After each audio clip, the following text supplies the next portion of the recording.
So as we go forth in dealing with all of these issues, we've got to be strengthened. And so I don't like to do anything important unless I have my libation, as you know. And as we go forth from this place, we've got to be about some serious work. I know I have to be about serious work, because they're not going to let me have this image of standing forthright, tall and courageous in front of my people worldwide. At some point, they are going to scheme and plot in the most diabolical way to destroy me and those around me. You have to expect that. That's the system of white supremacy. But we are prepared. Anything that they got, come on, bring it on, throw it at us. We're ready to take on your best. And then we don't worry about the rest. At a particular point in 1990, when they were attacking, when we were at the Melanin Conference, one of their leading lights, the mayor of New York, Ed Koch, called us to go down to his office. He had said that we are the worst people in the world because we're teaching racism in our class. The Jewish professor who was teaching racism in class, he said he's not doing anything because he's not teaching in his class. He's written books and articles about the inferiority of African peoples. So he asked us to come down to his office. Many people said, no, Dr. J, you can't be bothered with that man. But when my brother, standing next to me, said, Len, if you go down there, I'm going with you. And my aura will protect you. My brother's into a heavy African martial arts. And when you got a brother who can tell you, I'm going down there, don't worry about a thing, my aura will protect you. You know you're dealing with some heavy African juju, some heavy spiritual power.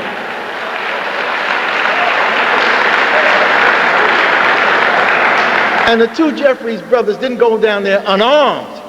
We went down there with these books, these weaponry that I have here. I never go anywhere without my weapons, my laser weapons, my stealth bombers, my nuclear weapons, my neutron bombs. That's what all of this is. Smart bombs. That knows just where to go and cut inside out, destroy the brain. That's what this knowledge is doing to the folks. So the Jeffries brothers from Newark, New Jersey went down to Rockefeller Center to engage Edward I. Koch. And it wasn't even a war. It wasn't even a battle. He was wiped out when we walked in the door.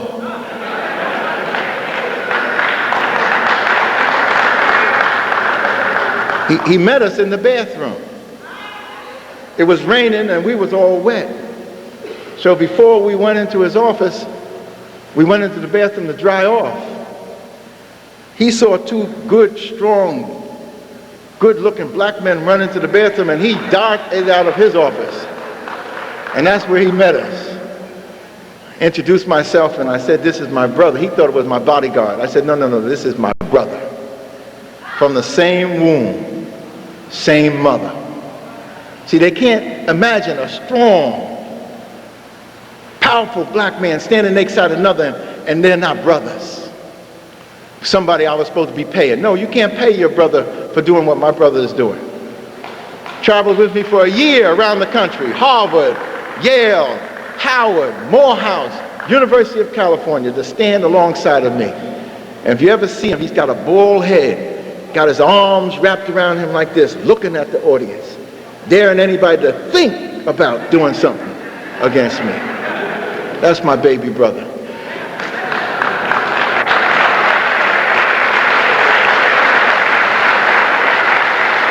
Well, the Jeffries boys went to Ed Koch's office, went in the bathroom, met Ed Koch, then went into his office. First thing I saw, when you're on war, when you're at war, you can't play. You got to go right to the battlefield. First thing I saw on his desk was a Statue of Liberty. I said, Mayor, before we get into anything, we're going to have to deal with that thing that's on your desk. What you talking about? That Statue of Liberty. And we laid it out that the Statue of Liberty doesn't have a damn thing to do with your immigrant ancestors coming from the United States. It has to do with my ancestors fighting for liberty in these United States.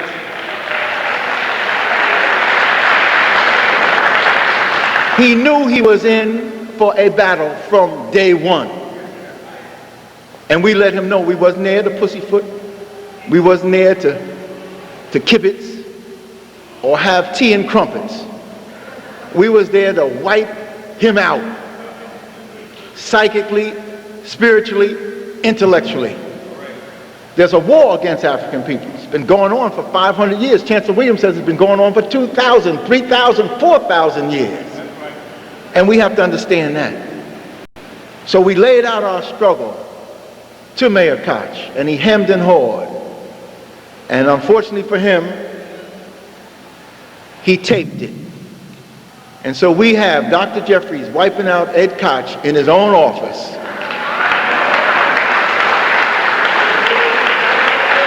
May the 16th, 1990, Leonard Jeffries, Dr. Leonard Jeffries, and the African education of Ed Koch.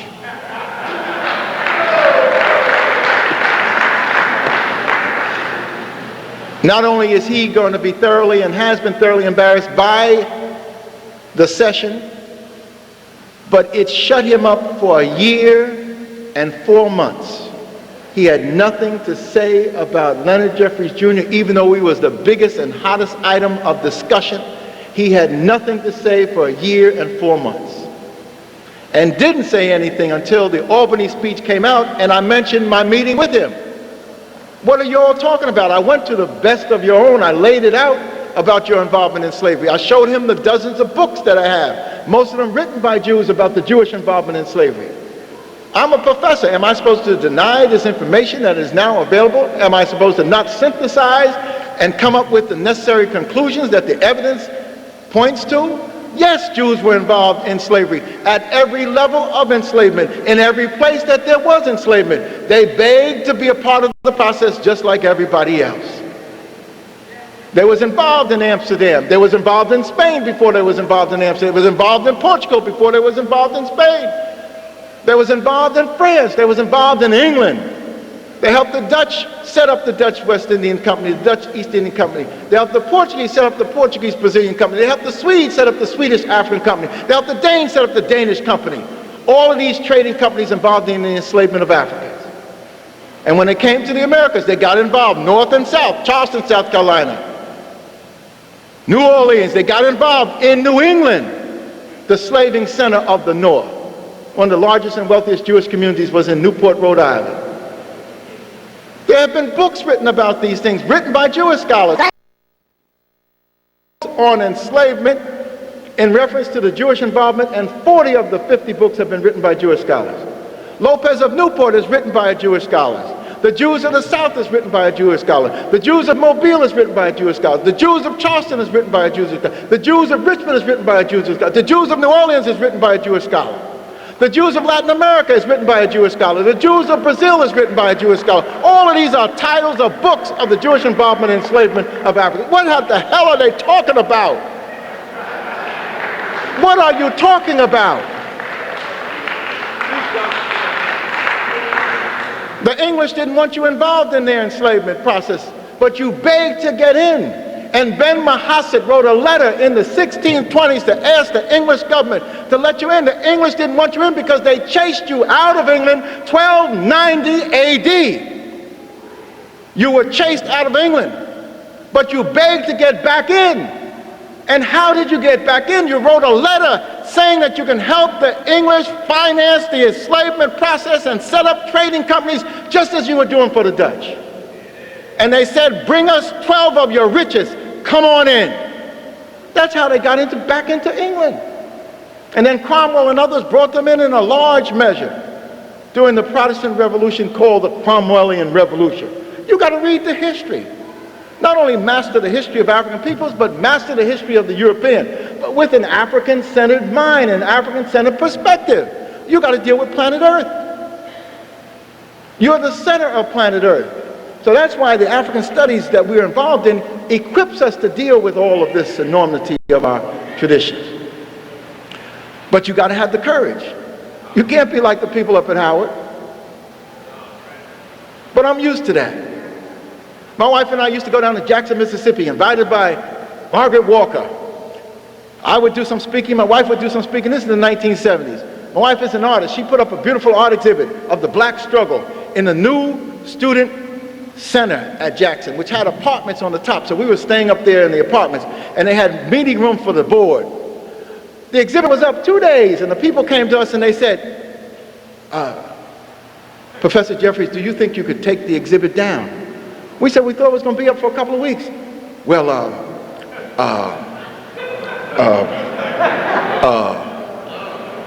the board is coming this weekend to meet. In other words, they didn't want the white folks on the board to see African struggle and African art on the canvas. And they asked us to take it down.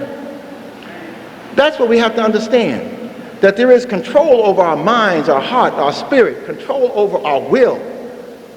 And if there's an indictment that we have to make against white folks, Jews and Gentiles, it's not just enslavement. It's the control over our spirit, our minds, and our heart, and our will, which is still going on. Witness Howard University today. You've got to understand that. So that's what this enormous struggle is all about. So you need to have a historical feeling for it. You have to make a commitment. I can't make a commitment for you. You've got to make a decision. At what level are you going to sacrifice? You have to make a decision. How are you going to transmit values into your youngsters and the people around you that will be a part of the courageous struggle of African peoples? We're on a triumphant march. The question is, where will you come in? Where and when will you enter into the triumphant march? Our brothers and sisters have already made decisions. Brother Kwesi and his wife have made a decision. They're going to show you images that are going to transform your understanding of what life is all about, going back to the most ancient of times. They're ready to do it at the cost of their lives. But other professors, Tony Martin,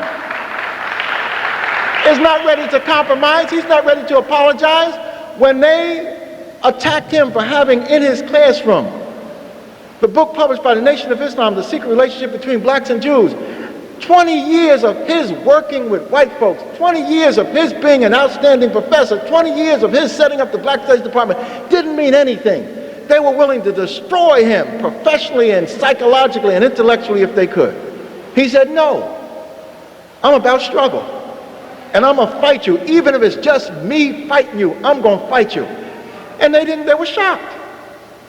They didn't know what to do. But they didn't know Tony is so well equipped as a communicator. When they wouldn't publish his response to their attack on him in the newspapers, he produced his own newsletter, made 10,000 copies, sent it off around the world. And it was more significant in his publishing his own newsletter than him publishing it in the Boston Globe, because the title of his newsletter is News and Views and Jews at Wellesley.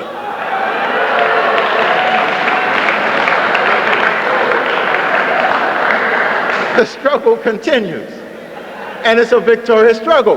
But where and when do you enter? When do you destroy the Negro-ness that has been instilled in your body, mind, and your soul and tap into Africanness? Where and when do you transform yourself into the Harriet Tubmans of the 21st century?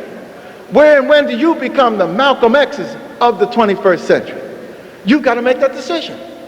We can provide you with data and information, images that will help you make a decision, but you've got to make a decision. You've got to go home to your churches, to your communal organizations, to your fraternities, to your social groups, to your community centers, and become a witness to this African struggle. You've got to make a decision. We've made ours. We're here to try to encourage you to make yours. Join us in this victorious path. In order for you to understand how I operate and operate spiritually, I always have the libation, and since we're about something important, each of us entering a new phase of importantness for black folks because we're 5 years before the 21st century, a new era. We can't march into the 21st century with this Negro-ness that has plagued us lo these many years. It was a survival process. It got us this far. Now we know what true Africanness is. We've got to shed the Negro and move into Africanness. I know it's rough, and I know you all don't want to do it. but we're going to have to yank you in there. Jesus was African. When we talk about Jesus, we talk about an African Jesus. When we talk about God, Allah, we talk about an African God, Allah. When we talk about the saints and the people of significance, we need to have sainthood for Malcolm, as they're talking about Imani Temple doing. Sainthood for King, as sainthood for Harriet Tubman. People who've given their life in the struggle for your people. So you've got to reform, transform, resurrect. It's got to happen with you. You've got to change your socialization process, and then it can happen with the people around you. So as I said, I don't do anything unless I have the libation, and since I want you to move into a new period of your growth and development, I know I'm moving into mine, I want you to be with me with the libation. Africans, before everything important, they have the libation. Very simple, acknowledgement of that which went before you, calling upon the God force of the universe to encourage you and strengthen you as you go forth to do your work. Because we all have to have, as the title of the Albany speech has been designated by our national organization, ASCAC, Association for the Study of Classical African Civilizations, as our sacred mission.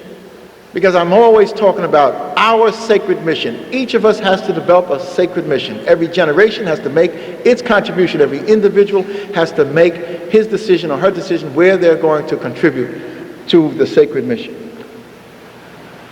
And as we develop this concept of sacred mission, we need to know from whence we came. What is the global context and cosmic context that we're dealing with? Because we're not alone. The same spirit force that has driven me to do what I'm doing and stand forth, and Dr. Khalid and Dr. Tony Martin, Dr. Francis Chris Wells, and a whole host of others. Dr. Pat Newton is somewhere here. The same spirit force that moves us, my wife, Dr. Leonard Jeffries, is the tapping into this understanding. Tapping into it and making it real. So in the African communal cooperative sense, when the water is poured to the ground, everybody participates. You acknowledge the ancestral realm that's being called upon, the God force that's being called upon, by participating, acknowledging it. Ashe in the Yoruba language, or Yao in the Akan language, or Hotep in the language of the Africans of the Nile, or any other language that you may be familiar with. But let's not sit there like Negroes from Washington without anything to say. In the name of the Africans who began the march of humankind in the womb of Mother Africa, who marched down the Nile with their culture and their ideas, their values and their principles, and raised the pyramids and temples to their God concepts, we ask these Africans and the God Almighty force of this universe, Allah, to be with us, to strengthen us and give us a vision for the future. In the name of the Africans who began the march of humankind in the womb of Mother Africa, Great Lakes region, and established that enormous civilizing belt called the Nile Valley, raising their pyramids and their temples to their God concepts, laying the foundations for mathematics, science, and medicine, laying the foundations for statecraft, philosophy, and morality and ethics, laying the foundations for high philosophical wisdom and thought, writing the first books of knowledge, the first wisdom books, the first mathematical books, the first medical books. We ask these Africans who left us this enormous tradition of achievement to be with us, to strengthen us, and give us a vision for the future. We ask these Africans whose names we know, the great Pharaoh Zoser and his queen, and their partner Imhotep, who became the father of medicine for the Greeks. The Greeks worshipped the living African vizier, prime minister of the Kemet, Imhotep. 2,000 years before Hippocrates, the Greeks had a god of medicine, a living African. And isn't it ironic, 2,000 years after Hippocrates, black folk at Howard University and other places are worshiping the Greeks when the Greeks worship the Africans. We ask these Africans who laid this enormous foundation of culture and civilization to be with us, to strengthen us, and give us a vision for the future. Africans who built the great pyramid temple complex in Giza, the family of Khufu and his queen, Khafra and his queen, Menkaure and his queen, father, son, and grandson. We ask these Africans who left us the greatest buildings of the ancient world to be with us, to strengthen us, and give us a vision for the future. And even though white folks have said that all of these great buildings of the Nile were somehow built by people from outer space who happen to be white with red hair, we know the truth, and the scientific information is that Africans built these enormous structures, building for eternity, building for the resurrection principle, building for us to have monuments to glorify in these deep values and principles that they represent. We ask these Africans who laid this foundation that has inspired the world to be with us, to strengthen us, and give us a vision for the future. We ask the Africans who inspired the Pharaoh Akhenaten and his mother, the Madonna, Queen T. We ask these Africans who inspired Akhenaten to become a resurrected Savior, to raise anew the concept of the oneness of God, to build a new city of God, Tel Amarna, and to give his life in the struggle for what he believed as these high principles. We ask these Africans who inspired Akhenaten and his mother, who inspired his father, the great king, Pharaoh, Amenhotep III, who built the great Lodge of Luxor, expanded it, the greatest building of the ancient world, the Waset Temple, and so-called Luxor today. The African father of Akhenaten, the African mother of Akhenaten, and Akhenaten himself. That family produced King Tut, and in marrying into it was Nefertiti. This great family of Africans on the throne of the greatest power of the ancient world, 1400 BC, before the Europeans could read or write, before the Europeans had a state or nation that they could govern, Africans left this enormous legacy of achievement for us. We ask this great African family, the symbol of African resurrection and greatness, to be with us, to strengthen us, and give us a vision for the future. Africans who took this culture of greatness, this culture of spirituality, this culture of deep philosophical thought, this culture of values, and spread it throughout Africa, going south into the great stone cities of Zimbabwe. 2,200 sites of stone cities in Zimbabwe. The great Zimbabwe ruins, probably the seat of a great temple like the Karnak Temple Complex and the Waset Temple Complex. Africans who took this knowledge and went along the coast of Africa and built Swahili culture and civilization, blending African traditional knowledge with Islam to produce a great civilizing force in the east coast of Africa. Africans who took this knowledge, African traditions, and the new Christian consciousness, and went into the highlands of Ethiopia, and with King Lalibela, in his Coptic Christian inspiration, building 12 stone churches from the ground down, wonders of the world, the New Jerusalem. Africans who took this knowledge of African traditional values and went into West Africa and helped lay the foundation for the great city-state empires of Ghana, Mali, and Songhai, using African traditional belief systems and Islam as the center of focus. And along the coast of Africa, the great cultures and civilizations of the Beni and the Yoruba, of the Akan, of the Dogon, of the Bakongo, those places along the coast of Africa in which our people were pulled out to the hells of North America and South America and the Caribbean. Africans maintaining this tradition of greatness, building for eternity around these values of spirituality. We ask these Africans to be with us, to strengthen us, and give us a vision for the future. We ask those Africans who opened up Africa to other people from out of Africa. Early on, coming in were the ancient Hebrews, marching in, walking in from the area we now call Palestine, and meeting this African culture and civilization, and producing a synthesis that becomes Judaism. Later, the ancient Greeks march in, sitting at the feet of Africans, learning mathematics, science, philosophy, and those things we attribute to the Greeks, producing a synthesis once meeting African culture that becomes Greek civilization. And the first Christian nation comes as a result of a synthesis of African cultural traditions, as our brother Kwesi was showing us clearly in his demonstration yesterday. Egypt, Ethiopia, the first Christian nation, not Greece, not Rome, not Germany, not France, not Italy. Egypt, Ethiopia, the first Christian nations. And then later the Prophet Muhammad stretched forth his hands into Ethiopia, and Ethiopia stretched forth her hands. And the Prophet was able to come up with a synthesis that became Islam, Judaism, Christianity, Islam, Greek civilization, coming out of the African traditions laid down for eternity by our ancestors. We ask these ancestors who opened up their heart and their genius to others to be with us, to strengthen up and open up their hearts to us as we march into the 21st century. We ask those Africans pulled out of Africa into the hells of North America, Africans yanked out of their villages, torn out of their villages and away from their families, pulled into the dungeon fort concentration camps along the coast of Africa. 50 to 60 sites still existing along the coast of Africa. Our Holocaust memorials still existing. We don't have to spend millions of dollars to build Holocaust memorials. They are there along the coast of Africa. They're there in Gorée Island. They're there in James Island where Kunta Kinte was pulled out of. They're there in Bunce Island in Sierra Leone. They're there along the coast of Ghana, 40 sites along the coast of Ghana from Elmina to Cape Coast.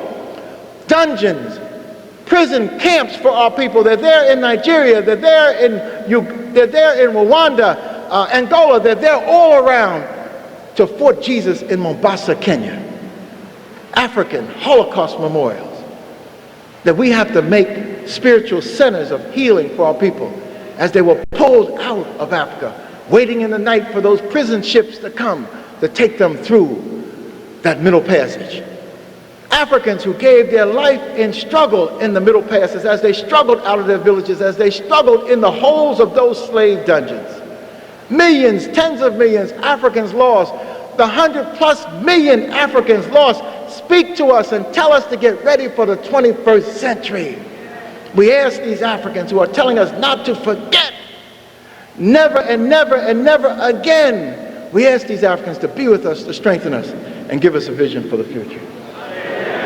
We ask these Africans who went up into the highlands of Brazil and established the first free republic in the Americas, the Republic of Palmares, that Brother Tony talked about, symbolized by their last great king, Zumbi, who gave his life with the others rather than be taken back into enslavement. But for 100 years, these brothers held together a community of tens of thousands of black folks in Brazil. It's not in the history books. We've got to put it in the history books.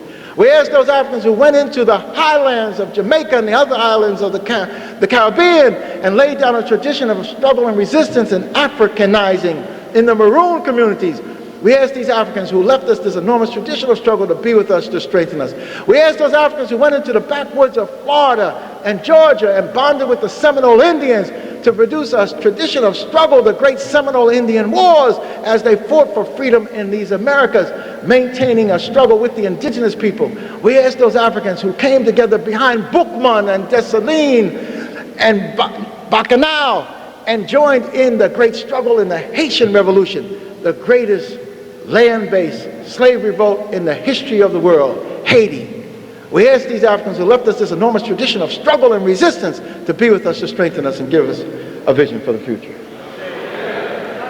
Africans have understood this tradition of struggle and have tapped into it, and they have produced the great slave revolts in America, the Prosser Rebellion, the Vesey Rebellion, the Nat Turner Rebellion. Africans who understood this tradition of resistance and left us with the spirit undoubtable in terms of struggle of a Harriet Tubman, Sojourner Truth. Africans, your great-grandparents and mine, who fled the slave rebellions, fled the slave conditions and revolted or established a runaway railroad called the Underground Railroad, a great tribute to our ability to ingeniously fight against our oppression. Africans down to our present day, your great-grandparents and mine, the Malcolm X, the Marcus Garveys, the Fannie Lou Hamers, the Ida B. Wells, the Martin Kings, the Kwame Nkrumahs, the Sekou Touré's, the Patrice Lumumba, Africans who have left us this enormous legacy of resistance and triumph against a system of oppression.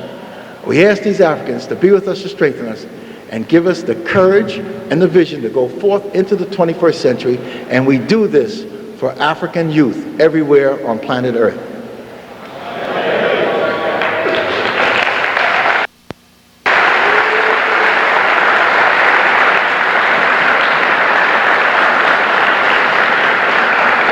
So brothers and sisters, we are on a victorious path. And the question for you is, where and when do you enter?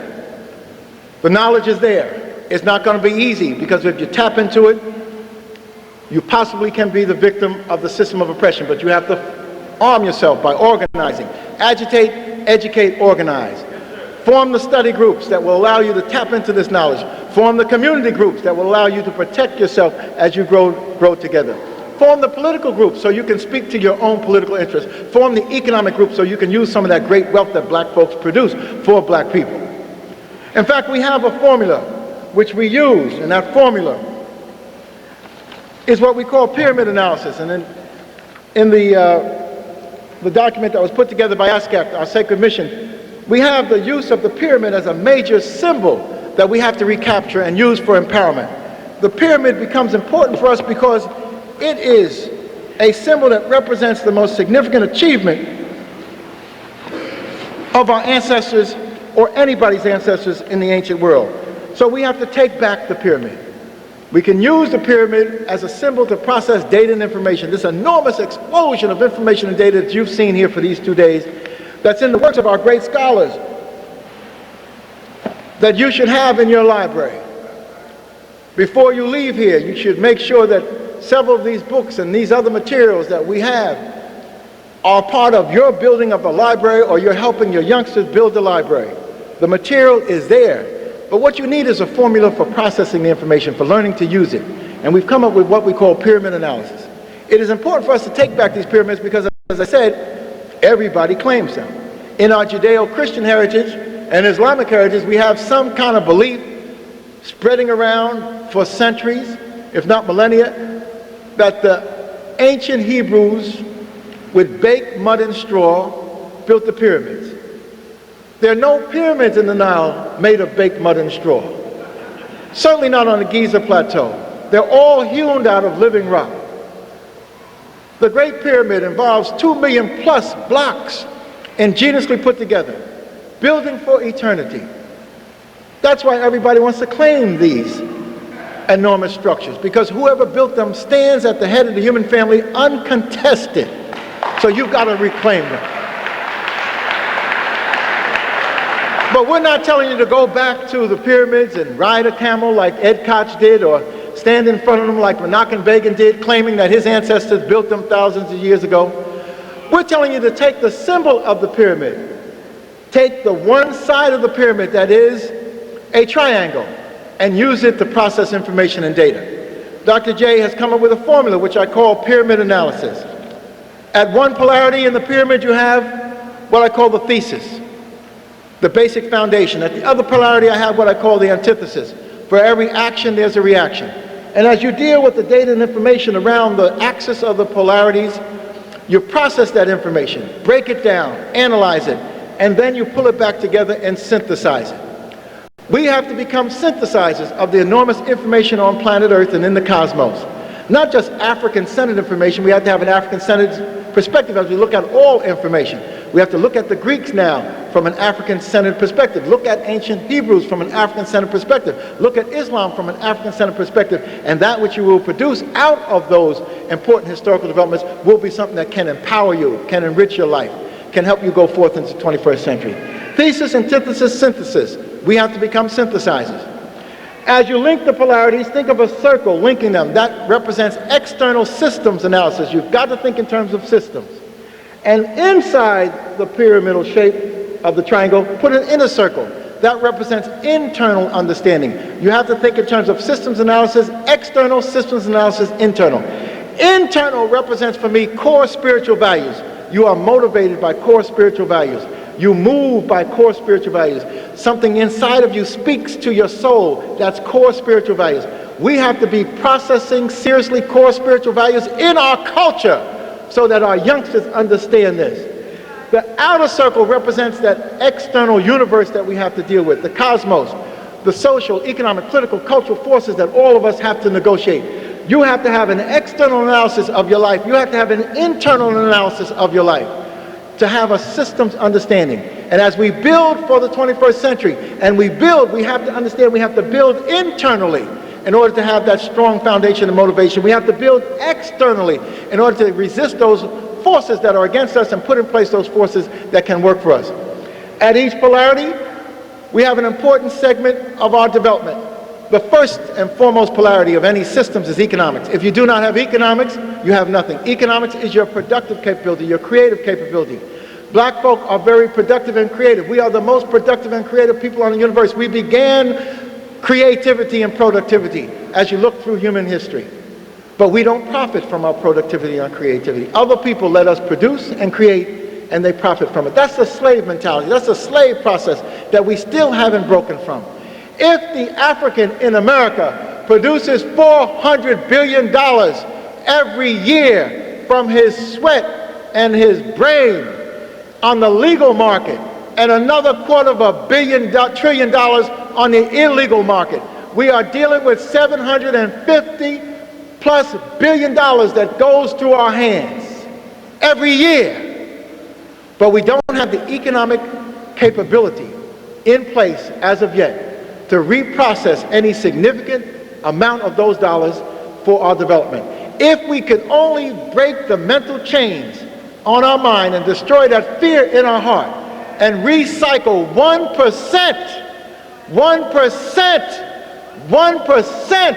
of the $750 billion that we earn and produce every year. If we could recycle 1%, we would have the money to do everything that a free and self-determined people has to do for themselves. 1% is all that is needed. And once you learn what that 1% can do for you, then you can start working on that other 99%. But other people see you as the greatest potential in the world. They come from Korea to get next to you. They, as quiet as it's kept, they're not in the desert of Arabia and in Yemen talking about getting oil wells.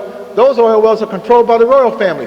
They're in their desert tents talking about the possibility of getting to America, putting up a fried chicken franchise in your neighborhood from the desert folk to make money. Everybody knows that you are a, what do they call them? A cow. Right. Milk cow. Everybody knows that if you can be milked, there's money to be made, and they want to come next to black folk. Just lead me where black folks are, and I'll have it made. But if we could develop the consciousness that economics, our creative capability, has to be used for us, we can be on our way. But economics cannot mean anything to us unless we have politics. Politics is the second principle. Politics and economics are complementary. When I went to school in Europe, they didn't teach economics separately from politics. They had a course called Économie Politique. They taught the continuity between economics and politics. Whereas our learning is segmented. You have a Department of Economics over here, and across the campus you have a Department of Politics. And very rarely do you get that connection that you need in terms of analysis. Economics and politics are related. Politics is your management capability, just as economics is your productive capability. Politics, your management capability is in place, not for you to be politicians, but for you to manage your economics. That's the first principle that has to be managed. Economics allows you to survive, to live, to be productive, to produce a surplus, to begin development. Politics allows you to manage that, to distribute it, to regenerate it. So politics is something that all of us should do. It's not something that Brother Massimelo will only be doing when he gets to be the head of the council. It's something that all of us have to do. You have to have a politics of your life. You have to have a politics of your family. You have to have a politics of your marriage. There has to be a management principle that you learn. There has to be a science of learning management. There has to be a science of learning economics. These things have to be put in place. But if you put the foundation of economics in place and you have the foundation of politics in place, you still are not there unless you are ready to put in place the summit of this trinity, which is culture. Culture dictates to what you are going to do with your economics and your politics. If you do not have cultural understanding as African peoples, then you produce and your wealth goes to white folks. If you do not have understanding as African peoples, then you are involved in politics, but you do not have an independent political development. You are in politics in the Democratic Party, or politics in the Republican Party, or politics in the Communist Party. But there is no African party. There never has been an African party that has been there to articulate our interests, to galvanize our interests, aggregate our interests, and speak and fight for our interests. That's why Brother Matsamela and others are organizing the Umoja Party. That's a new breakthrough in terms of our thinking. We've got to organize around our political interests so we can speak to our economic concerns. But culture dictates that. And that's why we have to move full-blown into an African cultural understanding. Negroes have a limited understanding. We were brought out of slavery, we fought out of slavery. We moved into a survival culture. We can't fault our grandparents. They did what they could do. In fact, they did more than most of us are doing now. We have all of these opportunities. We have all of this knowledge. My grandfather was born August the 10th on my father's side, 1868 in Kelly, Georgia, 1 foot out of enslavement. His older brother, Sam, was born in 1865 while slavery was being destroyed by our people. When I flash back on my grandfather, realizing that he did not have a PhD at Columbia, a master's from Colombia, traveling to Europe. He did not have brothers and sisters like yourself, capable and prepared, but he was able to struggle economically, take land, and maintain his family and the other families on that land, and build his school with his own hands, and sent his children. My father is the last of 13 brothers and sisters. His first 5 or 6 brothers and sisters went through that school, and then on to Payne College High School, and then on to Payne College. Before my father was born, he had brothers and sisters that had gone on to colleges that black folks had built with their own hands, coming through schools that they had built with their own hands, hiring their teachers. A great teacher from Atlanta was paid to come to Kelly, Georgia, Turner, and taught these youngsters. And then they built their own spiritual centers. They built their own Masonic temples. They built their own Daughters of Ruth centers. This coming out of that rural clay of Georgia, I'm just learning about this. It's an inspiration to know that at a time when the Ku Klux Klan was being formed, the Knights of the White Camellia, and all array of things were put in place to destroy black folks who had fought out of enslavement and destroyed the slave system. My grandfather as a teenager resisted, as a young adult resisted, as an adult resisted, and in 1917 the Klan took his life, destroyed the Masonic Center, and took his life, because there was a revival of the Klan with the Birth of the Nation movie in 1915. If you understand why I'm so hard on Hollywood, it's because when I reach back and understand that it was the negative imaging of Hollywood that produced the revival of the Klan that led to the death of my grandfather. I can never let anybody forget that, and I can't forgive, because that process is still going on.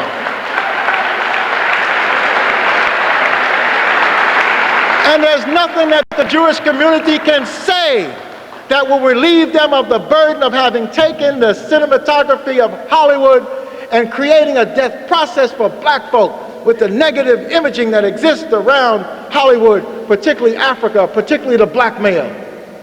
So we've got to understand this. And our role and our responsibility is to reverse that process. And you can do it with the truth.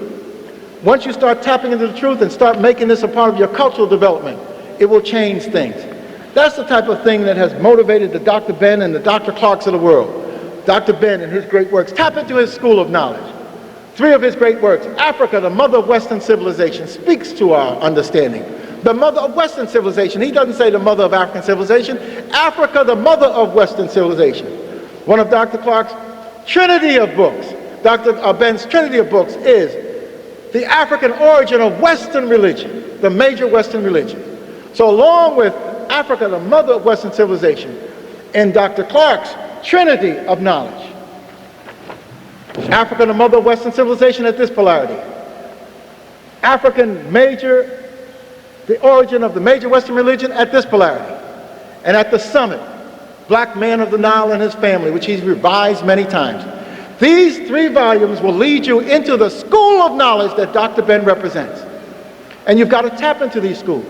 Dr. Chancellor Williams represents a school of knowledge, and he opened up a way of us analyzing the destructive system that has been arrayed against us and has been put in place for 4,000 years. And at the end of the Dr. Chancellor Williams' great book, The Destruction of African Civilization, he has a program of how you need to be involved in your economic, political, and cultural development. Dr. Ben talks about a program of how you need to go to the Nile and see what your ancestors did so you can replicate greatness. You don't need to have the movies impacting on you negatively and the education impacting on you negatively when you can go and see what your ancestors have done. And of course, one of our great brothers, Dr. Diop, has left us with this enormous legacy of knowledge and information. One of his great works is The African Origin of Civilization, Myth or Reality. Another of his great works is The Cultural Unity of Africa. In spite of the diversity of African peoples, there's a cultural unity. I try to speak to some of that when I produced this monograph. When we're talking about Africa, not the dark continent, but Africa, the continent of light. When we're talking about Africans, cultural unity in diversity and not African divisiveness, which is what the European has perpetuated, which we saw in Rwanda, a continuation of a death process that the Europeans began with the imposition of colonialism and imperialism in Africa. And in this particular work, we talk about the Africans who were brought as forced migrants who resisted enslavement And one of the great legacies of that resistance was the American Revolutionary War, where black people fought on both sides for the principle of freedom. That's not in the history books. That's why we call for a curriculum of inclusion, so we could put this information in the history books. But when we call for the curriculum of inclusion, they call for our death and destruction. They don't want this knowledge that would help all people, because we talked about a miseducation of America, not just a miseducation of the Negro. White youngsters are not strengthened when they go through life thinking there is a white supremacy system that will get them over. It's finished. It can't take them into the 21st century. 21st century is going to be the century of colored people, of people of African, Asian descent. As a white supremacist view will only cripple you. So Dr. Diop and Dr. Ben are two of the pillars that I stand on. African origin of civilization, myth of reality, cultural unity of Africa, and then he culminated it, a synthesis of his great work with civilization and barbarism. And this book, along with Dr. Ben's and other books, has the scientific data and information that you need. You don't have to hesitate, you don't have to budget, you don't have to bow down, you just raise these books up. It's there, that knowledge is there. You've got to tap into it. The other part of the trinity of my life, Dr. Clark, is the beginning of my process. Dr. Ben opened up the Nile Valley to me. Dr. Clark says you have to have an African world perspective, and Dr. Diop provided the scientific data and information. And Dr. Clark is continuing to produce as an example of what we have to do. He lost his sight, but he says he's gained more insight since he lost his sight. He lost his sight, and he has been more productive having lost his sight than when he had his full vision. One of his speeches has been turned into an important work, Christopher Columbus and the African Holocaust. And another of his great works is the African Revolution, Africans at the Crossroads. Dr. Clark, many of his other great works, his work on Malcolm X, his work on Marcus Garvey, are in my library, inspirations for me and others. So we have to understand how we can put this knowledge together and empower ourselves, putting our economics and our politics and our culture together in an African system for the 21st century. Yes, sir. Great African leaders laid this down for us. Dr. Kwame Nkrumah said, Africans must unite. In fact, I had his book here. Africa must unite. Dr. J, in the latest book that I'm pulling together, I have a chapter on Africans must unite, wherever we are. If we're here in Washington, D.C., we must unite. This should become an African city as much as we can make it. Our communities should be African communities. Our churches should be African churches. Our families should be African extended families. You can't raise children in the European nuclear family concept. You need an extended family that has the grandmothers, that has the uncles, that has the others in the family. African socialization. And as we get into all of this, and I'm trying to wind it down, we've got to change everything. You start getting into the African knowledge, you've got to change the map. You can't go through life, if you're going to be scientific, and have the European map, the Mercator map. It's a pseudo-scientific map developed 500 years ago. You need the Peters projection map, which puts Africa where? At the center. The Mercator map put Europeans at the center and distorted everything. So you need to get a whole new map process when you get into the African knowledge. And then you need a chronology in your mind. Once you have a chronology in your mind, then you don't worry about the Europeans. I don't argue with them no more. I just lay it out. How can you consider yourselves to be the fathers of culture and civilization, mathematics, philosophy, and medicine when you didn't have reading and writing? To have mathematics, to write about philosophy, to have wisdom books, to have medical texts, you need writing. There's no Europeans who could claim writing before 700, 800 BC. Already, thousands of years of writing has taken place among the Africans. Thousands of years of writing has taken place among the Western Asians. Thousands of years of writing has taken place among the people in the Indus Valley. So how can you claim to be the founders of civilization? Well, actually, we have a quote from a European scholar in a book called The Making of Europe, and he starts off on page 3 with, Europeans are by no means the founders of human civilization.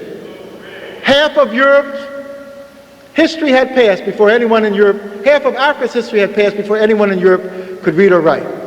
The priests of Egypt began to keep written records 3000 to 4000 BC. And he goes on to say that unfortunately, the poems of Homer were not being written in Europe until 2,000 years later. And he finally said, the record of the European is unfortunately in his garbage outside of his caves. Now that's not Dr. J. That's written by a European. In the Power Pack, which we have in the back, we have all of this type of information available. Quotes from the European. Take their own records and bring it right back to them. Just as the Nation of Islam took the history of Jews involvement in slavery and brought it right back to them, so they're into complete denial. They don't know what the hell happened to them.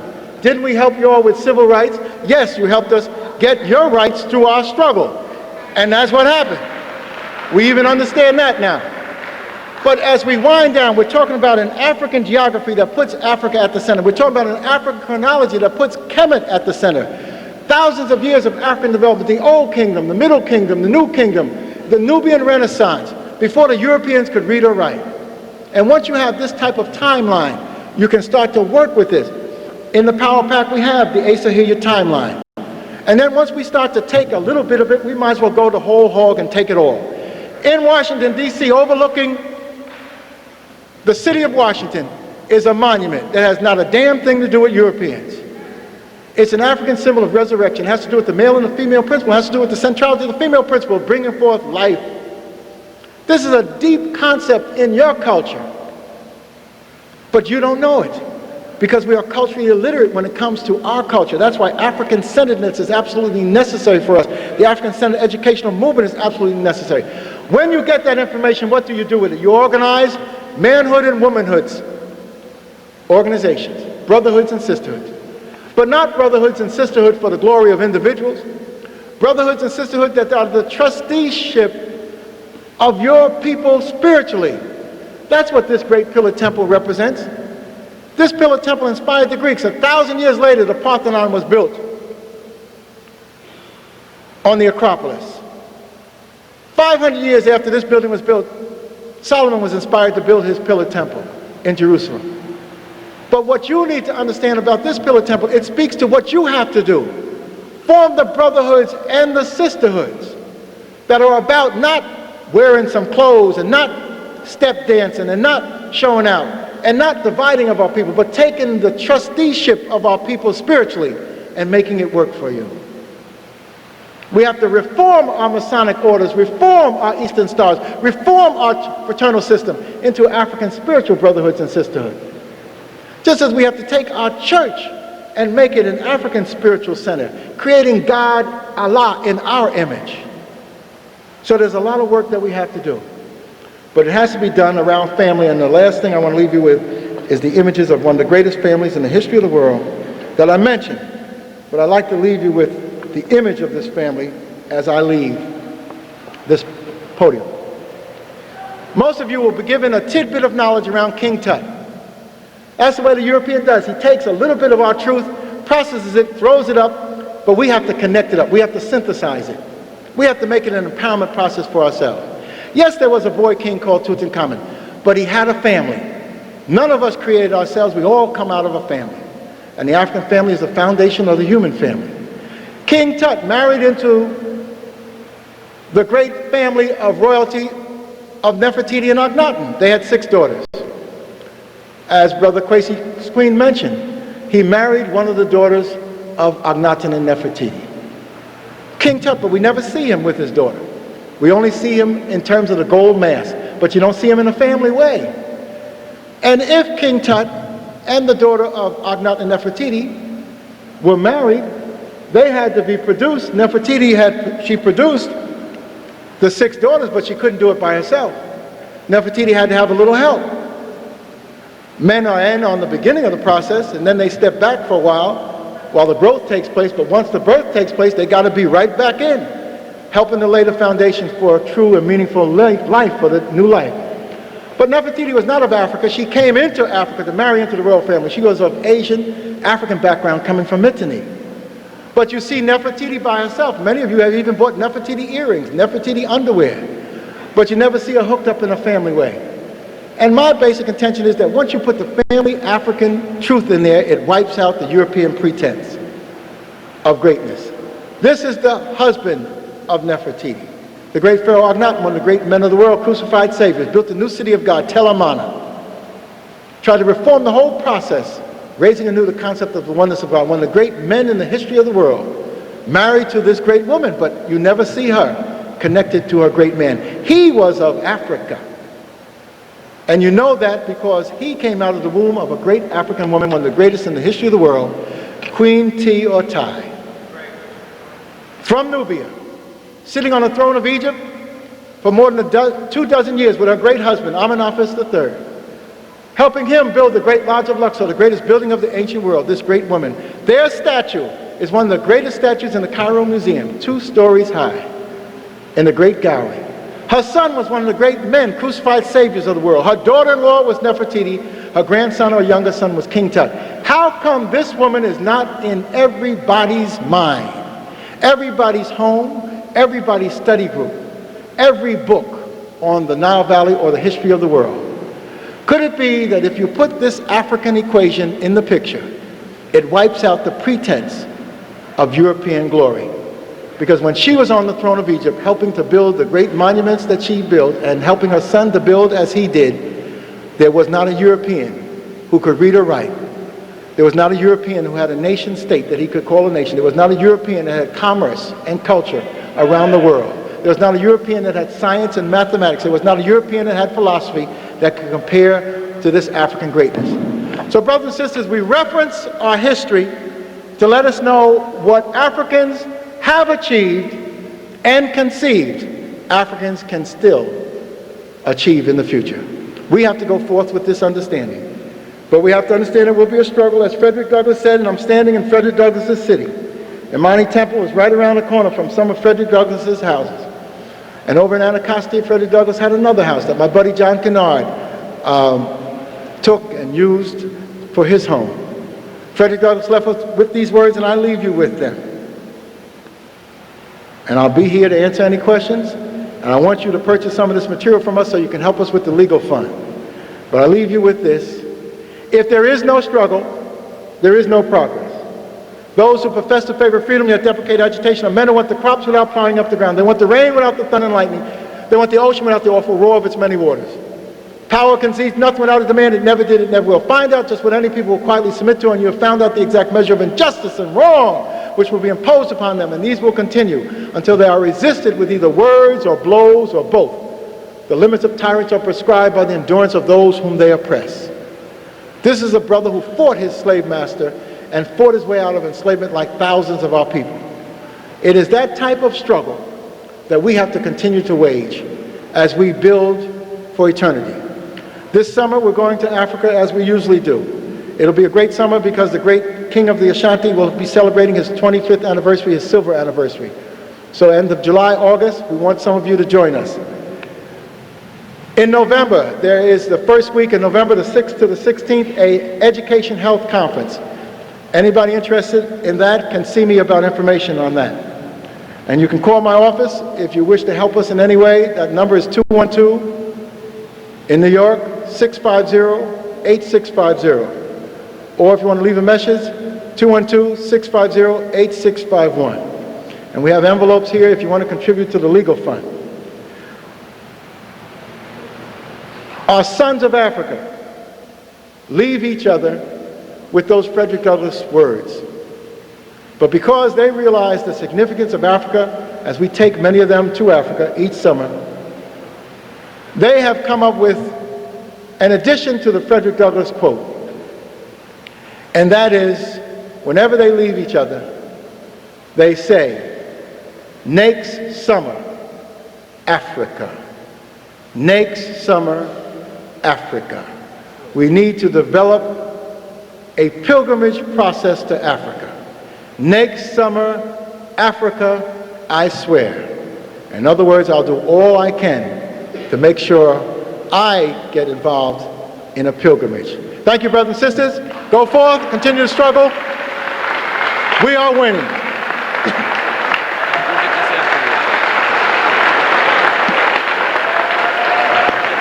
That's Dr. Leonard Jeffries.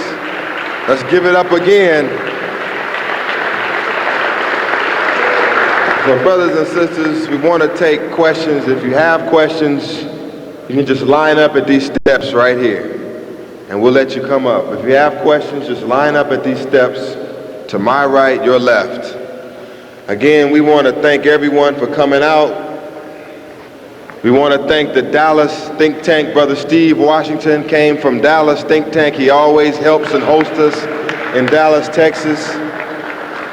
I want to thank my DC representative, Sister Nia, black woman, my DC of Unity Nation. Come here, sister. This is a powerful black woman right here. And this is the Washington, DC representative of Unity Nation. Thank you, my brother.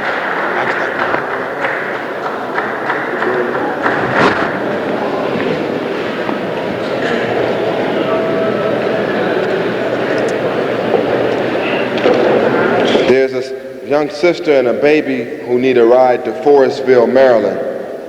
And they are asking if anyone here can offer them a ride to Forestville, Maryland.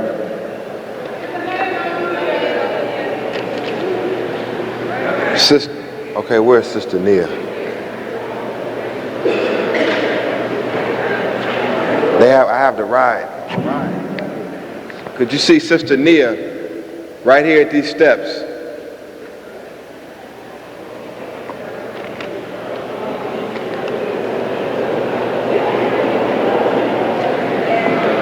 So, again, if it's any garbage, we want you to please throw it away. Help us out here. There are cans on the side. If there's any trash, papers, cups, and all of that, help us keep the place clean. Let's give McKinley Tech High School a black hand. Let's give them a black hand. They really worked with us. We're going to do these questions. Are there any questions? I can't believe after all of this there are no questions. Come right here, my brother. If you have questions, just come on to the stage. You're part of our family too. Just come right on up to the stage. We'll let you use the mic. You can ask Dr. Muhammad questions. Dr. Jeffries will be right back. Just come right on up here, right on the stage. Come right on up here. The souvenir posters are in the lobby, and there's also food there also. Just state your name and your question.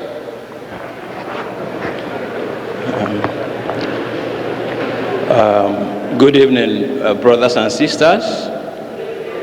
My name is Nick Odomaga. I'm from Nigeria. I went to school here. I've been here for a while, so I've been following what's going on. And I was here yesterday. I'm here again today. What I want to know from our learned dignitaries and our revered brothers and sisters who spoke. How come? What is the problem? How come for most of us who are here, we are all already initiated? How can we get this great education which none of us, nobody can get in Harvard, Stanford, Yale, or anywhere else? How can we take it out to our brothers and sisters out there who are not initiated? For those of us here who are hearing this, we have heard it maybe over and over again. We need to take this out to the street, right to the brother and sister on the streets. How do we do this? I think that's the major problem we will have. That is number one. Number two is, it just blows my mind that from what we have heard so far, how come the white man cannot just say, I am sorry for what I've done to you and your people for these thousands of years, like we've had this night, since yesterday? How come they've said sorry to the Jews, the Germans have said sorry to the Jews, America says sorry to the Japanese. How come? Why can't they say sorry to the black, to the African? I just want to know if anybody can explain those to me. Thank you so much. I'll start it off. Let's get this brother a black hand.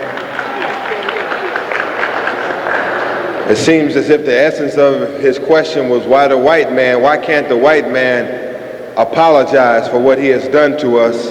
That's the second part. The first part was how to spread this information to others.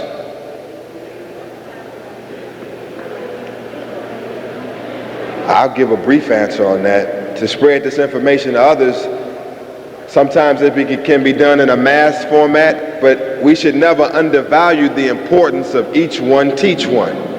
We should never undervalue the importance of you reaching out to tutor one young brother or one young sister or a friend on this knowledge and this information. In terms of just saying sorry, that's not enough for the white man to say sorry, because as the sister pointed out, and as we all know, the white man owes us reparations in the form of land and billions of dollars for what he has done to us. And if he admits through apology, he knows he'll be setting himself up to have to pay for what he has done to us.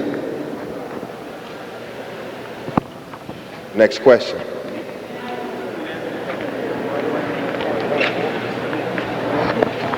Hello, my name is Khadija. I have a question for Dr. Jeffrey. I wanted to know about what you think about what Diab say about uniting African countries, because I'm from West Africa, and I'm very concerned about the decline of the African continent economically, and I wanted to know about what you think about what Diab say about uniting Africa, and what you think about Pan-Africanism, because a lot of our leaders have come from the same school, the white school, and they don't have the knowledge of self. So I wanted to know about what are the information, because we don't have a lot of the information that you have in this country, because and I want to know what are the steps that you're taking to put out those information to us, so we can know about what Africa is about, because a lot of us don't know about what Africa is about. We're from the continent, but we don't know, because we came from the same white school. So I wanted to know about what you think about the whole situation. Okay. Let's get a sister a black hand. Dr. Jeffries. That's for you. I believe if you didn't hear it, the essence of the question, if I understood it correct, was how can we spread this information on the African continent to Africans, because many Africans themselves do not know this information. Was that the question? Okay. Oh, thank you, sister. She, when I left the stage, she thought I was leaving, so she ran right after me. Said, Dr. Jeffrey. I said, I'm not going anywhere, sister. I'm just taking a break. So she wanted to get this question. It's a very important question. We have to have African unity wherever we are. So one of the chapters in my book is Africans must unite.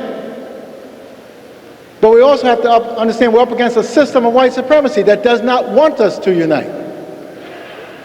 You're up against a white religious system that does not want to see us Africanize our religious experience. You're up against an economic system that wants to keep us continually exploited. So they do everything they can to destroy our unity. African independence wasn't independence, it was a pseudo-independence, it was a neo-colonialism. Africans got political independence to play a political game just as Nelson Mandela is playing it, but the economics, the politics, the military, the culture was kept into European hands. People signed accords, so they had independence with strings attached. So they did not want Africans to form independent nations or regions like Kwame Nkrumah has called for. Diop has written a book called Black Africa, the basis for the economic political basis for a federated state. You have to have a federated Africa. You have to have a federated Caribbean. Little islands in the sun can't become whorehouses of the Western world. In order for the Caribbean to be anything, it has to be united. So Africans must unite in the Caribbean. You have 100 million Africans in Brazil, but they don't have an African consciousness. They have African culture, they have African foods, they have African dance, they have African religion, but they do not have African unity consciousness. All of Brazil is divided up into 25 different racial types, each of them thinking they're racist based upon color, size of lips, texture of hair, and size of nose. But the black man in Brazil and the black woman in Brazil is going to continually be at the bottom unless they unite. And that means unite around their race, the interests of their race. And so what Dr. Diop told us has to become a reality. What Kwame Nkrumah tried to do has to become a reality. But the system is not going to let us do it easily. Carter is down in Haiti. We should have known some Mickey Mouse was going to happen once Jimmy Carter, Peanut Man from Georgia, went down to Haiti. Because his major security man was Brzezinski.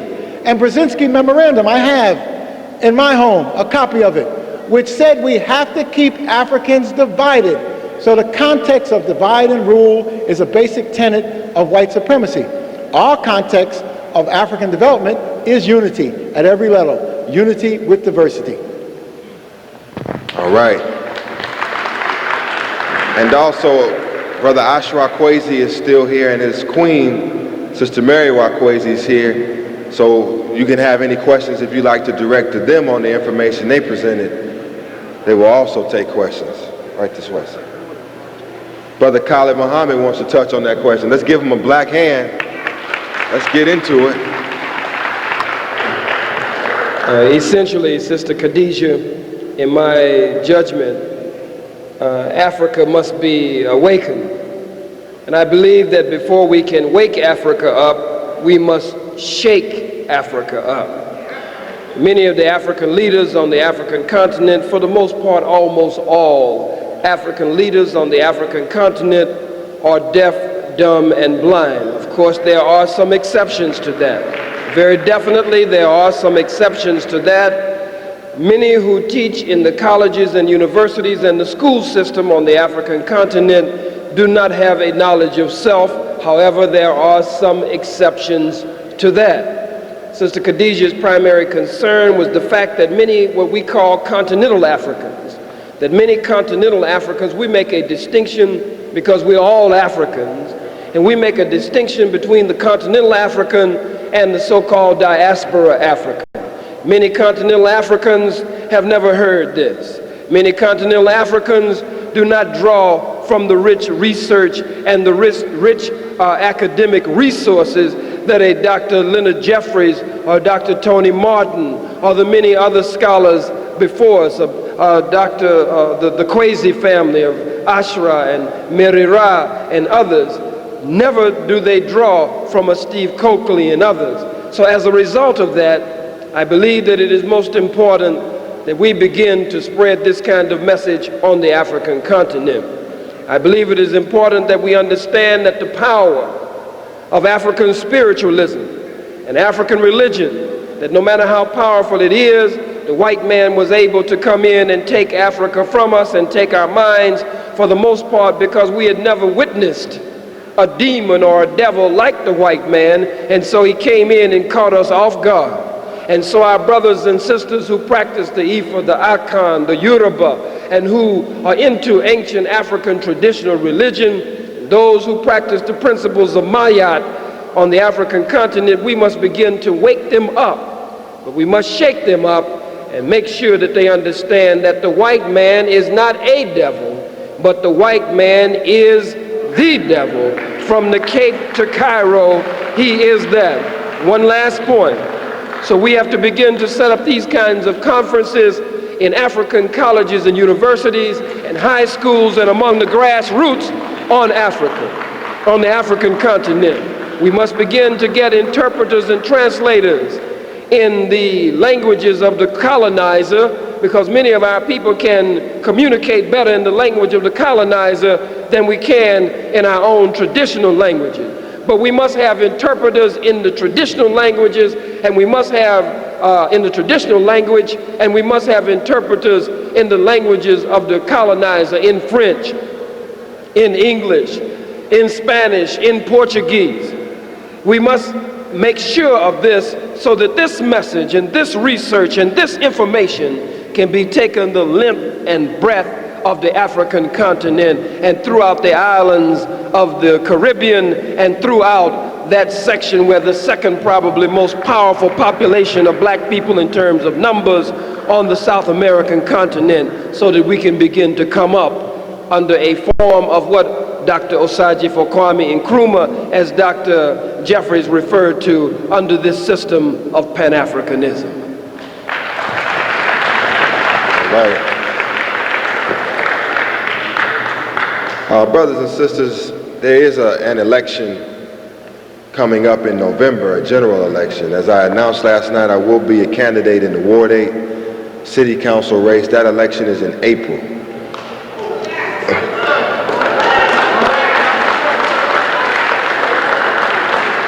Again, I will be running under the principles to implement the vision that Marion Barry had laid the foundation for in the ward. I will be running to establish that and make that permanent in that ward, and to also fight for justice for the locked out citizens of Ward 8 by any means necessary, and to bring black education to the ward, to unite black men in the ward in order to stop the violence and create an environment of peace, and unite the churches in the ward, and for an economic program. Our brother also in this election in November, we know that Marion Barry becoming the mayor, it makes no sense to have a white man, the head of council chair, Dave Clark. It makes absolutely no sense to have a white man in a neo-colonial situation ruling over the city council in this black city. So our brother, Mark Thompson, come up here, brother.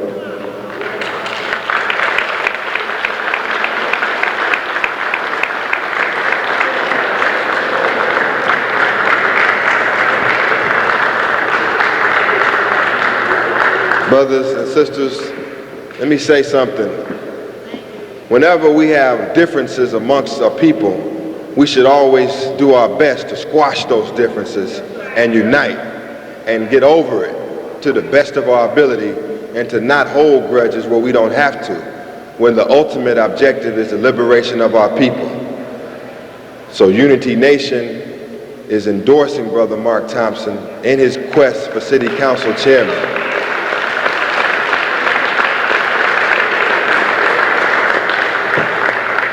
And we'll take your question right after this, but I want him to make a statement on his candidacy, because I do believe that him working in this process and becoming council chair will be for the benefit of the black man and the black woman in Washington, D.C. So let's give him a round of applause from the Umoja Party, an independent political party that has been set up. All right, thank you, brother.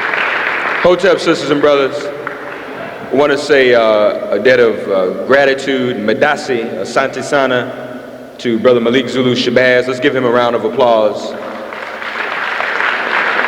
And brother knows that I know what he's dealing with. You know, when we go out and we work hard, as he has done, putting up posters, informing the community, and we don't always respond in the way that we do, but that's okay.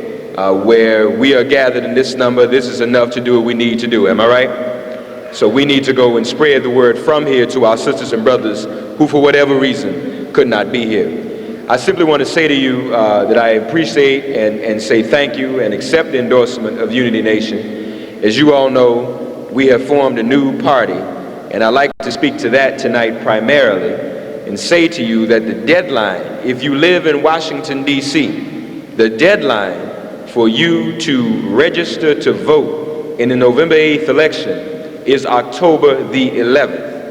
If you live in Washington and you are not registered to vote yet, I have voter registration cards here to register you to vote tonight. You may also not check on your voter registration card, Democrat or Republican. You may check Umoja and join the Umoja Party. We are a legitimate political party, and we will be on the ballot this November 8th. All right? So this is very important. If our party receives 7,500 votes, which is only about 5% of the voting population, so we think we can get there, can't we? If I receive 7,500 votes against Dave Clark, or if Brother Kimry Hughes receives 7,500 votes in his election for council member at large. He's also running on the Umoja ticket. We will be permanently printed on the voter registration card and be able to hold our own primary in Washington, D.C.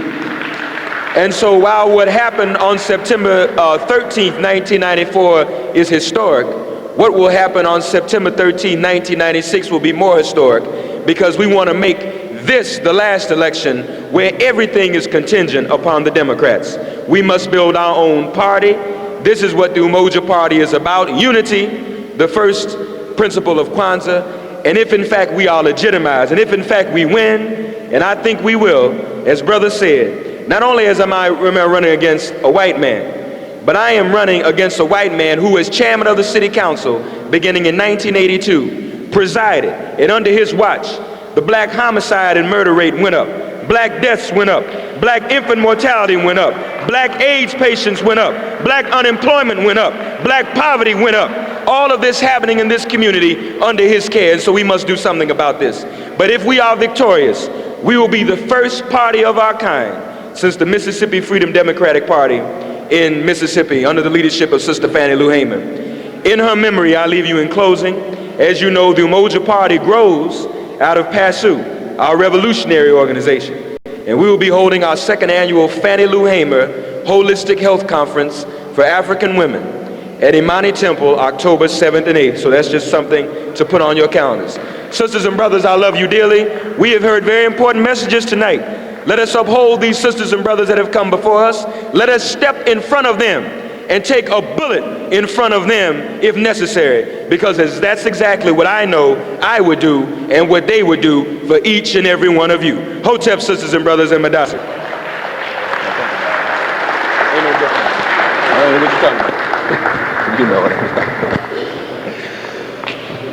Well, come on, sister. Come on up here and ask your question. Also, tonight's videotapes are in the lobby also.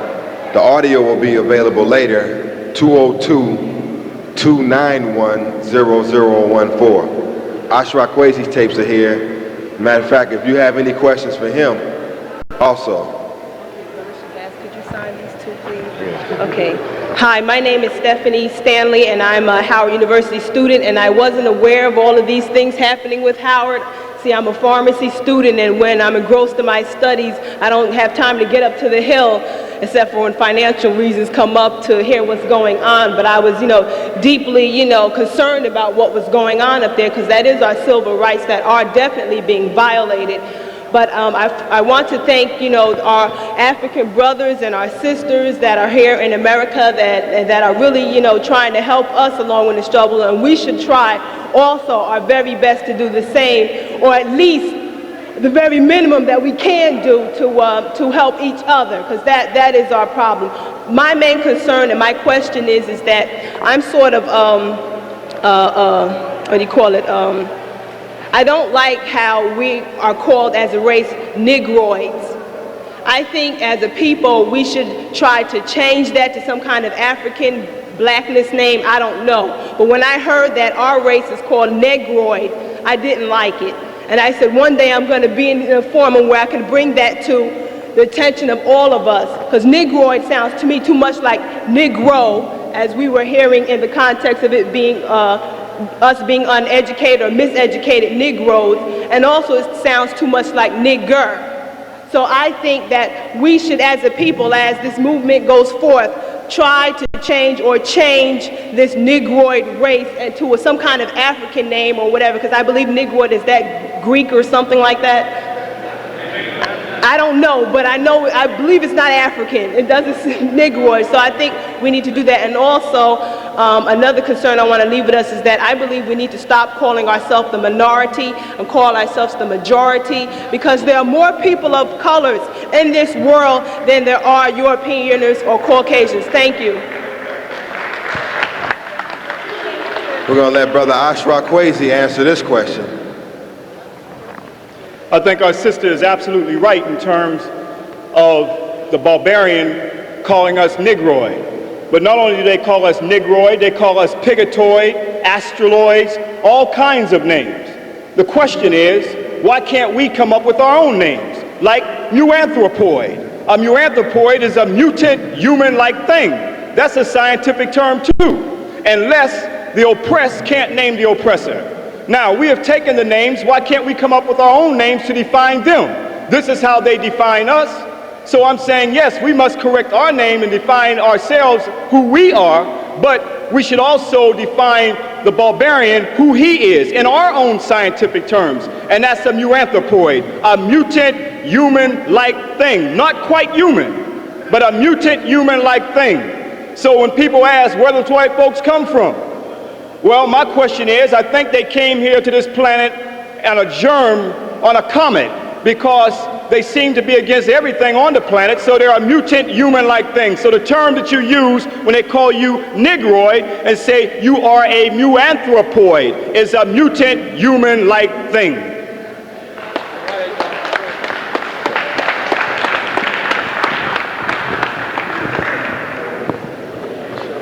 Come on up, brother.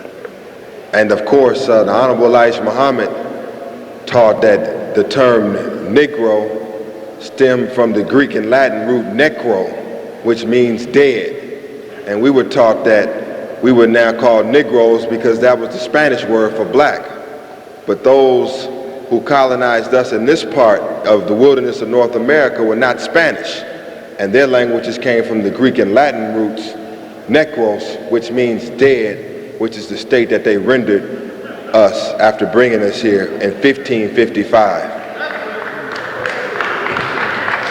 That's heavy. I'm Brother Malik Shabazz, and man, my name is Chuck Samples, and I'm just, I used to be a self-destructive warrior, and now I'm becoming a constructive warrior.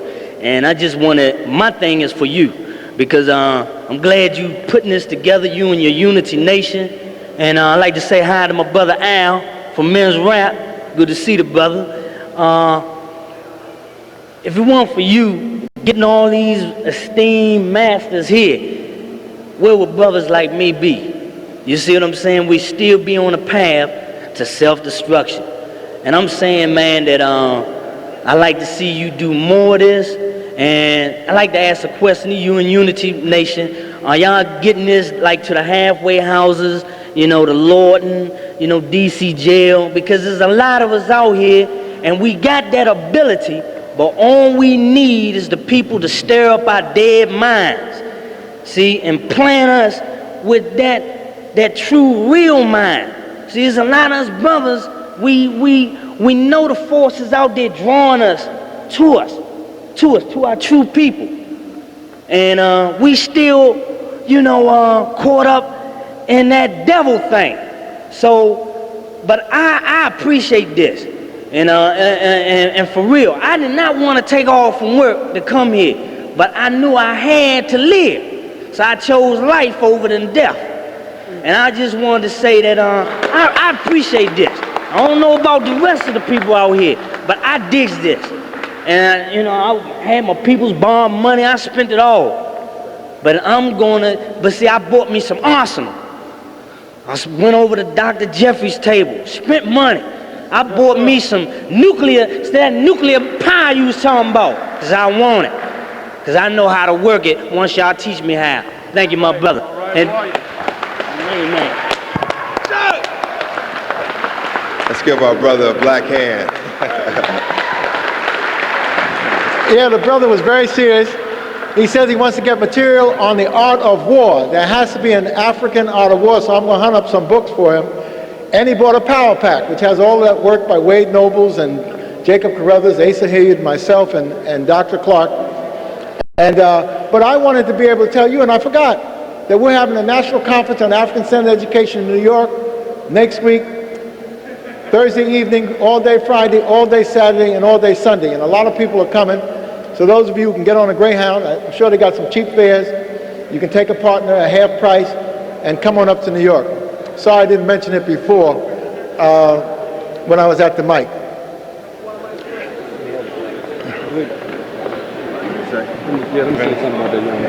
Okay, let me say this to the young brother. First of all, I appreciate his comments. For me, I can identify with this situation because as young black men, we are having a tough time in this world. This is one of the most aggressive generations that we have ever produced. And it seems as if we're going to be negative or positive. So I myself identify with you, brother, because I was caught up in some of the same madness of the white man's world and engaged in self-destructive activity myself until I latched on to mentors and big brothers like Dr. Khalid, Muhammad, and others. And in terms of getting this program and this message into the halfway houses, into Lorton, and into the school system,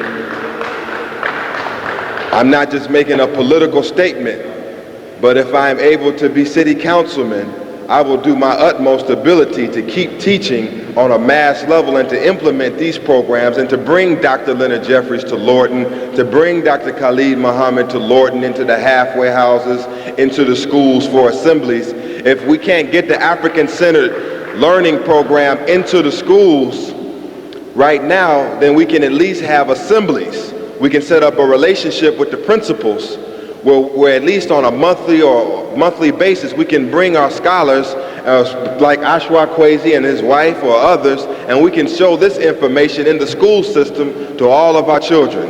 So that's something that I will absolutely work for, and I've spoken with several principals about this program already. Brother Steve, this is Brother Steve Washington from the Dallas think tank. Once again, he came up and he's been a big supporter of Dr. Muhammad and has had Dr. Jeffries down in Dallas, Texas, and they engage in many positive activities. Brother Steve.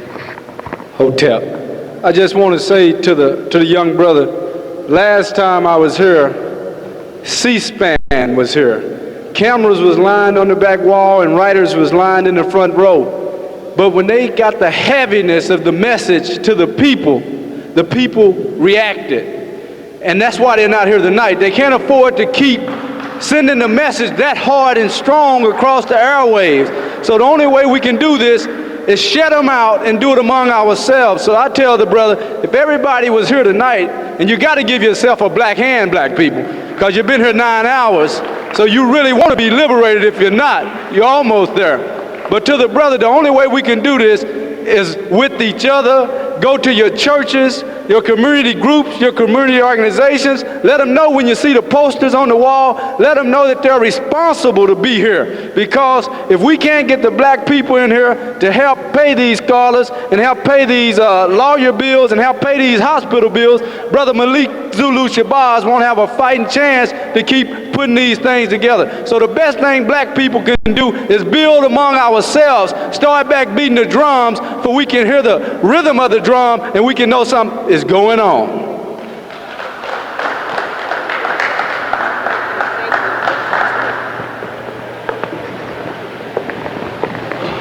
Any further questions? Comments? Come on, black man. Brother Ishmael. A question for Dr. Khalid Muhammad. You still here? Where's Muhammad? Where's Khalid? Yeah, question, Khalid? Yeah. You can ask your question, then we'll just repeat it. Assalamu alaikum, brothers and sisters. My name is Ishmael. My question was geared towards Dr. Khalid Muhammad. I wanted him to share with us his thoughts and feelings on his attempted assassination and the complexities and the underpinnings in relation to that.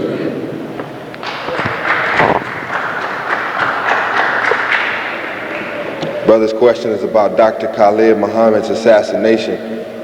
We're going to bring him in from the lobby because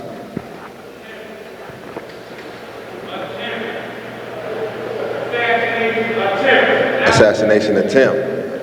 Obviously, because the brother's still here. Thank God that he is still here. Again, brothers and sisters, this tape will be at the tape connection on audio by next Monday. Monday following this, you can receive the whole cassette tape by audio. Here he comes. Obviously, he's recovered well. Look how fast he's running. That's not Michael Jordan. That's Khalid Muhammad. The question was the ramifications of your assassination attempt. Have I understood correctly? That's a general question. No, actually, the question was explain the feelings and complexities in relation to the assassination. I heard the brother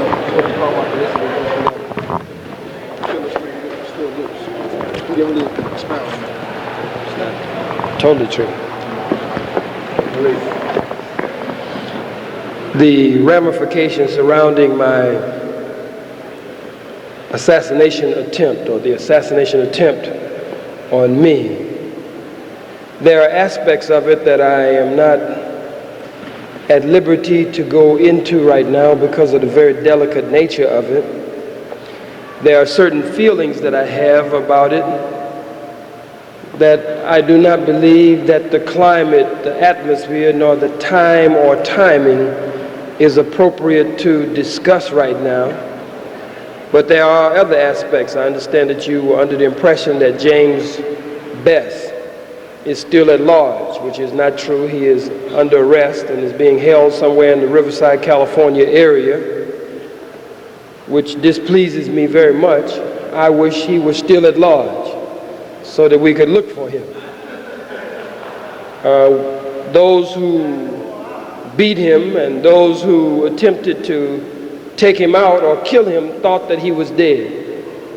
He was unconscious. They thought he was dead. To me, that is the only justice. The order does not have to come from me and does not even have to come at my hand. But I believe that the only justice is death for James Best. But God is the best knower, and the order will come from God. I believe that there were others who worked with him. And I do know that in this city of Washington, D.C., there is one who was in close contact with James Best. I do know that in this city, in Washington, D.C., black,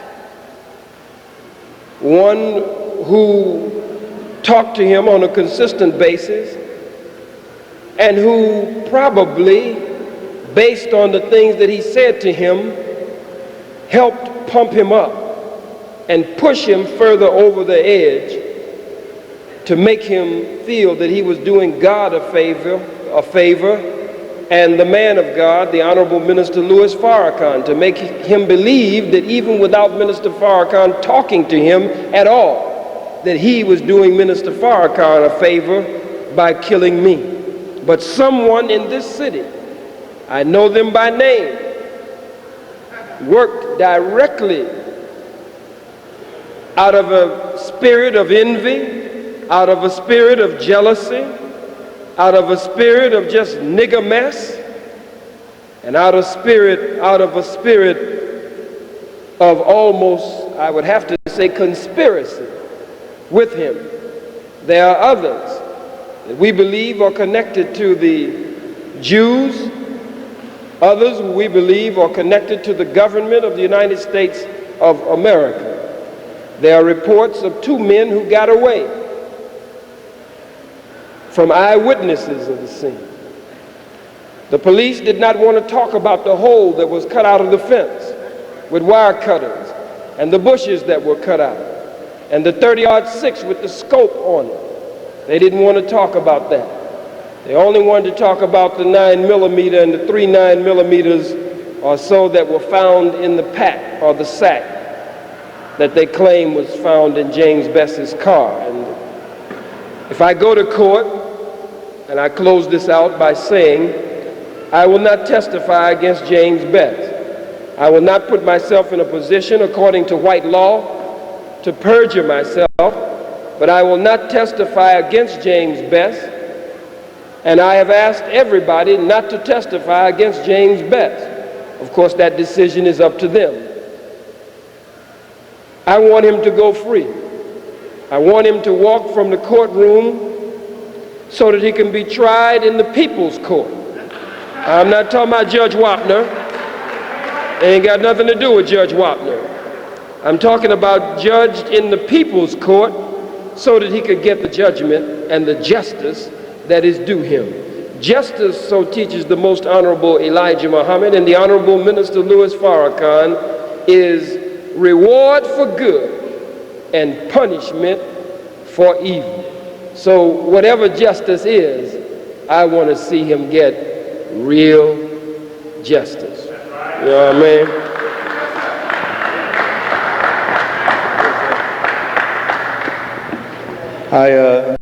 thank you, Dr. Khalid, for returning to the stage. I also had a question for you. I would like to know, I understand there's a plan by Minister Farrakhan to march on the city of Washington in 1995, around about April, I understand. My question is, what is the demeanor of this anticipated 1 million black strong men marching on this city, and how are we going to be directed to govern ourselves? What is hoped to come out of this march, and what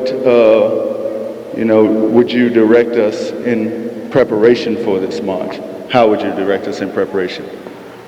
Brother's question, of course, is about the 1 million black men that the Honorable Minister Louis Farrakhan has said that he will call on to join him here in Washington, D.C. in a call for reparations and justice.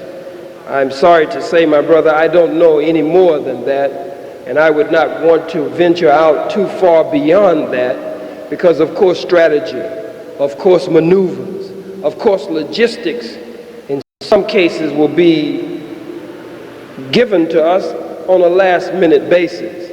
Other aspects of it would be on a need-to-know basis. And it is not something, when you're moving 1 million black men, that you will discuss so openly with the enemy or with the enemy present or not knowing who's present. But in this case, I don't know. And so I await instructions, further instructions from the leader, from the Honorable Minister Louis Farrakhan, which would give us those answers in time and in the proper season and the proper reasons behind what he has planned to do.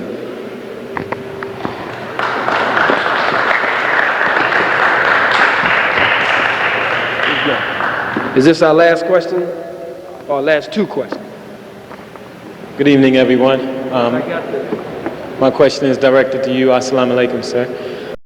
There has been a recent surge in media, basically through Emerge magazine, several publications that are seeming as though they're trying to express that there is a rift between the Minister Farrakhan and the Nation of Islam at large and yourself.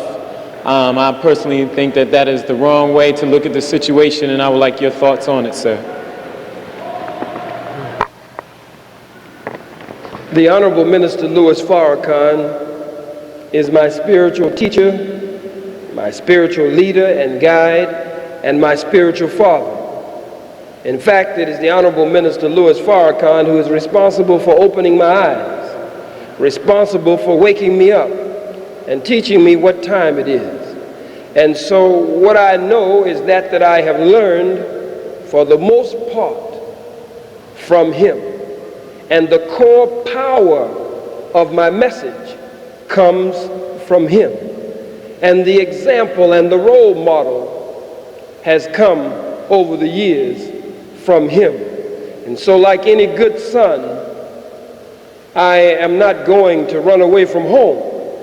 And I am certainly not going to in any way attack my father on any issue in the public. I will not say as little as a word nor as much as a sentence against him. I learned from my big brother, whom I never met, Malcolm X, El-Hajj Malik El-Shabazz, Brother Omar Wali, 30 years ago.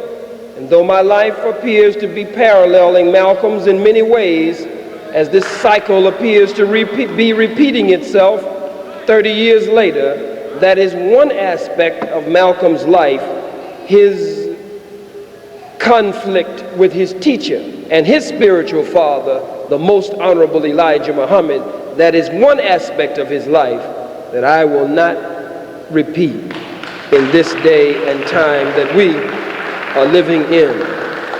Emerge magazine raised the question, is Khalid undermining Farrakhan and in words, the Nation of Islam.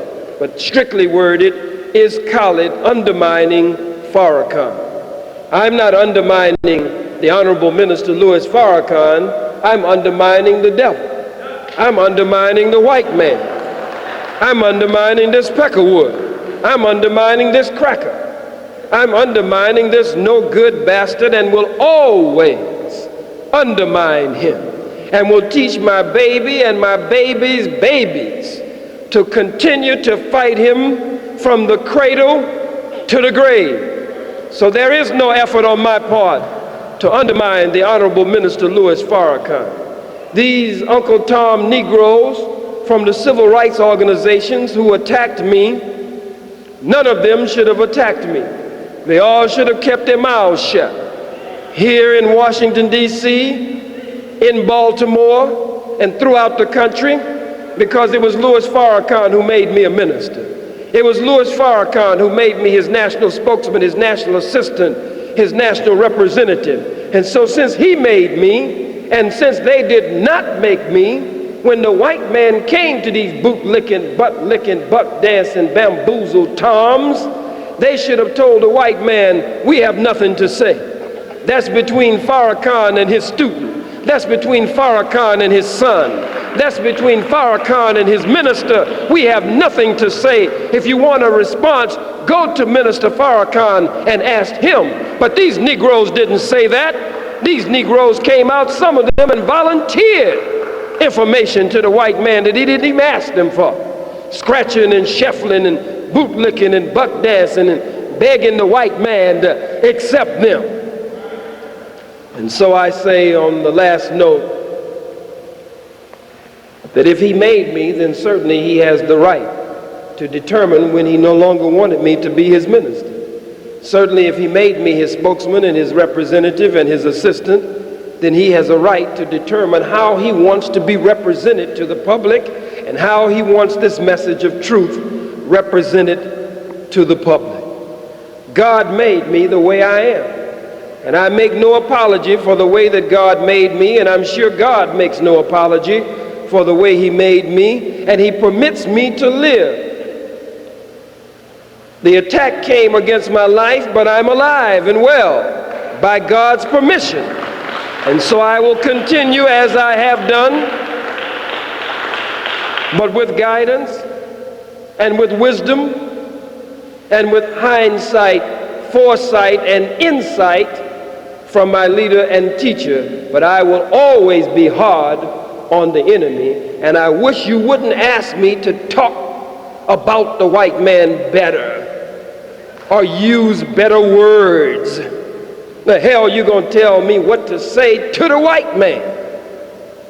I told you on last night I want to kill him, and you telling me how to talk to him. He understands that. If you don't understand that, there is no special way to talk to your murderer, no special way to talk to your enslaver, your lyncher, your robber, your raper, your colonizer, your misuser, your abuser.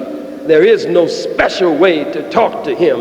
And if there is a special way, you can believe I'm very special in the way I talk to him all the time.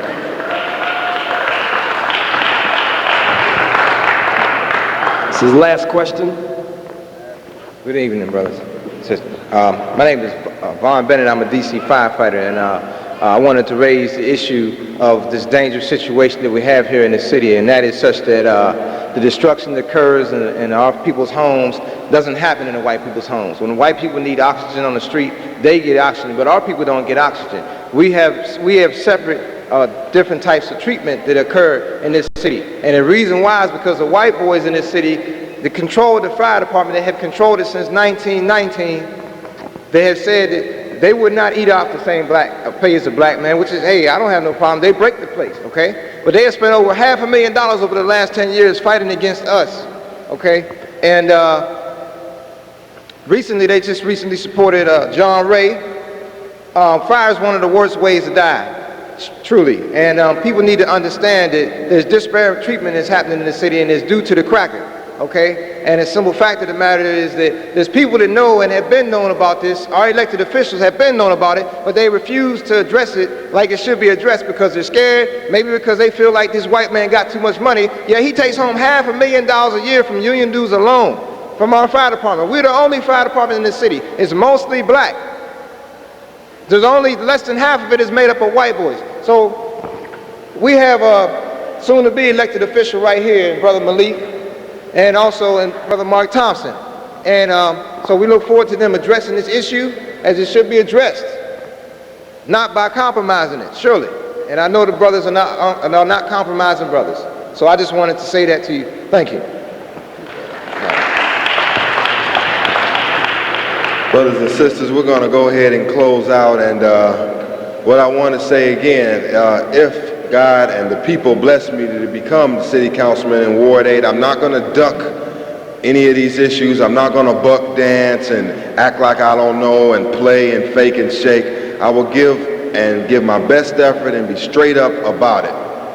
So whether it can be construed positively or negatively, I will be straight up about how I feel to your concerns or any constituents' concerns, and there will be no hidden agenda and no half talk that is typical of politicians. So thank you again, brothers and sisters, for coming out. This tape will be an all-time classic that will live forever. Call 202-291-0014 to the Unity Nation office to get this tape. Thank you for your time. Some have been here. This sister look like she's been here, and brother probably been here for 7, 8 hours today, 6 hours yesterday. We think it was worth your time and your patience. Assalamu alaikum.